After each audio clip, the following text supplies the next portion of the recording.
ಸಾಲ ಎಲ್ಲ ಕೊಟ್ಟಿದ್ದೀನಿ ನಾಗುಗೆ. ಅವ್ನು ಚೆಕ್ ಕೊಟ್ಟಿಲ್ಲ. ಅವನಿಗೂ ನನಗೂ ಯಾವುದೇ ರೀತಿಯಾದ ಸಂಬಂಧ ಇಲ್ಲ. ಆದರೂ ಅವ್ನು ಚೆಕ್ ಕೊಡ್ದಂಗೆ ದುಡ್ಡು ಕೊಡು ಅಂತ ಸತಾಯಿಸ್ತಾನೆ, ರೋಡಿಸಮ್ ಮಾಡ್ತಾನೆ. ಮೀಟ್ರ್ ಬಡ್ಡಿ ನಾಗ. ಅವನದೆಲ್ಲ ಕ್ಲಿಯರ್ ಐತೆ. ಅವ್ನು ನನಗೆ ದುಡ್ಡು ಕೊಟ್ಟಿಲ್ಲ, ಚೆಕ್ ಕೊಟ್ಟಿಲ್ಲ. ಅವನು ಯಾವುದೂ ಇಲ್ಲ. ಅವನದು ₹1 ಸಾಲ ಇಲ್ಲ.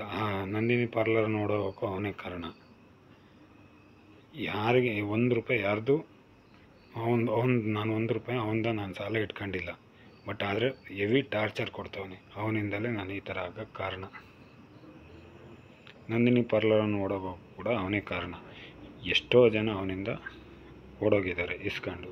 ಫುಲ್ ರೋಡಿಸಮ್ ಮಾಡ್ತಾನೆ. ನನಗೆ ಅವ್ರು ಗೊತ್ತು, ಇವ್ರು ಗೊತ್ತು, ವಾಸಣ್ಣವ್ರು ಗೊತ್ತು, ಇನ್ನೊಬ್ರು ಗೊತ್ತು, ಮತ್ತೊಬ್ರು ಗೊತ್ತು ಅಂತ ಎಷ್ಟೋ ಸತಿ ಅವನ ಹತ್ರ ಕೇಸ್ ಆದರೂ ಕೂಡ ಯಾರೂ ಏನೂ ಕ್ರಮ ಕೈಗೊಂಡಿಲ್ಲ.